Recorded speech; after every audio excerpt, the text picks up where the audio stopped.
What it do, y'all? It's your boy Conscious Caster back at it again with another video, man. And I ain't gonna lie, I had to make a brand new page because I got banned. Cause I was talking shit in comments. I was saying a little too much, and they banned me.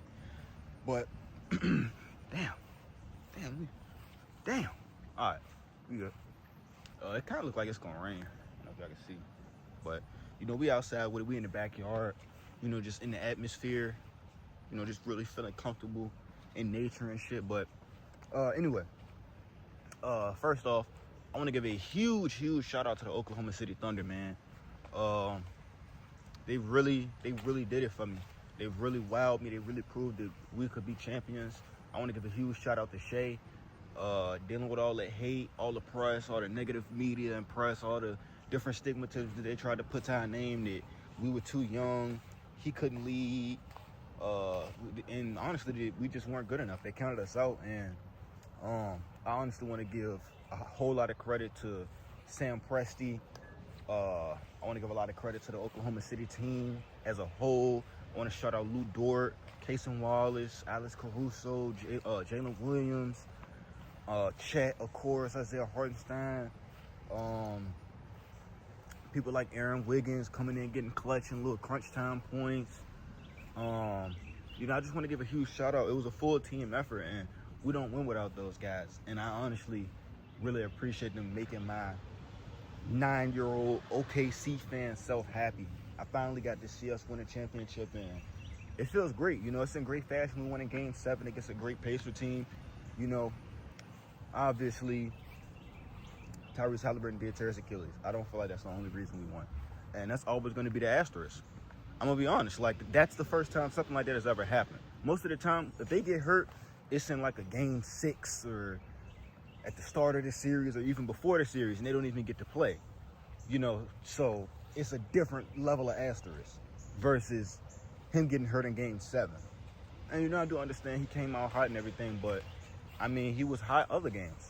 We played him 6 whole other games and won 3 of them, where he was hot, where he was balling, where he would come out balling, and he would, you know, shrivel up into a little ball, you know. So I honestly do believe that we would have still won regardless of whether he had torn his Achilles or not. You know, prayers out to him.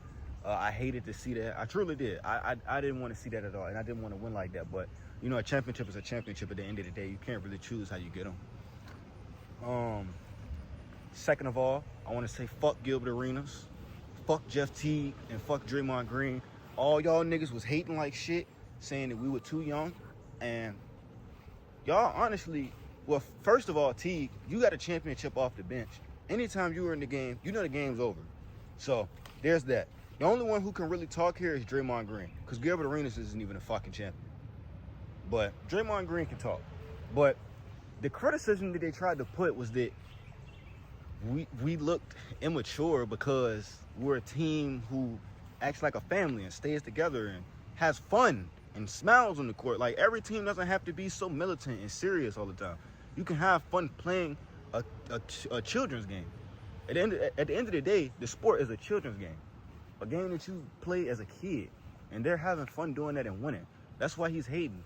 He just like them old ass niggas that when Golden State was winning, they were hating on them.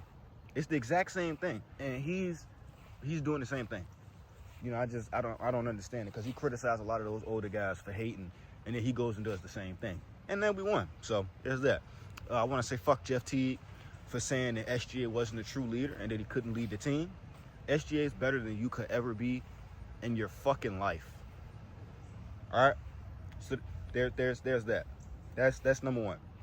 And a little side note, I would be pretty fucking mad if the second youngest team, the youngest team in the 21st century, had beat my team. I'll be mad about that shit too. You got a lot of vets, players that's over 26 through 28 years old, and you getting beat by 23 and 24-year-olds. I would be pissed too. I'd be very upset. You know, so I understand. And this is the worst version of this OKC team that we'll see. We just drafted Thomas Sorber, and it was another guy from Northwestern. I don't know his name, but I did look up, you know, his highlights and saw his film, and he reminds me a lot of Alex Caruso, but he can really create his own shot. That looks very promising. Thomas Sorber looks very promising too. I cannot believe the league let us get him. Really, who I wanted going into the draft was Walter Clayton, for a 6-man off the bench. But I feel like we found our guy. I feel like we found both of our guys, and I really enjoy what they did drafting. I love it. I love it. I love all of it. I really have to give a huge shout out to Sam Presti for being the best GM in basketball. Rebuilding this franchise. It's not easy. It's not easy to rebuild a franchise after your star player leaves and goes to already the best team in the league. So then we already couldn't compete with them. And then that leaves a big hole when he leaves, And Sam Presti just locked in. He rode the wave. He rode it out. He let Russ do what he did, and then he blew it up before, all fell apart. He traded Russ when, he had some valuability. Now, I'm not going to lie. I didn't like that he traded Russ at the time. I stopped watching Thunder games for a while. I didn't ever stop being a fan, but I couldn't watch. I was like, what the fuck is going on? We don't have Russell Westbrook. I've been a Russ fan since I was a kid. I don't know what it's like not to have Russ. And it was hard to watch. I'll say that. It was hard to watch. It was hard to watch once KD left. I'm not gonna lie. It was hard to watch. But anyway, he didn't wait too long. He blew it up at the perfect time, and he got assets for everything. He made sure that they still had value so that he could get assets and flip them and, really turn them around. And, ultimately that Paul George trade ended up being the best thing ever for us because we got Shea out of it on top of all these other picks, which turned into J-Dub and Chet, and that's the big three we have now. And I just really hope we can keep this team together, and I just hope we keep winning. Hope we keep this team together, we keep winning, and we keep striving for greatness because it's in these guys. They got it.